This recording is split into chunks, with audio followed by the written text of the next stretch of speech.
I'm Ugandan. I'm born in the US, so I identify as Ugandan. But then some of my American culture comes in as well.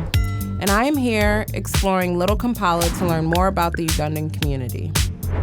Hello! Oh, hello. I see my favorite peanuts here, roasted nut. What else do you have here from Uganda? Oh my gosh! I've never had nsenene before, so.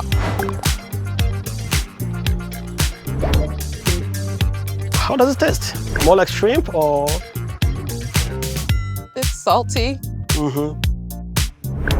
Not bad.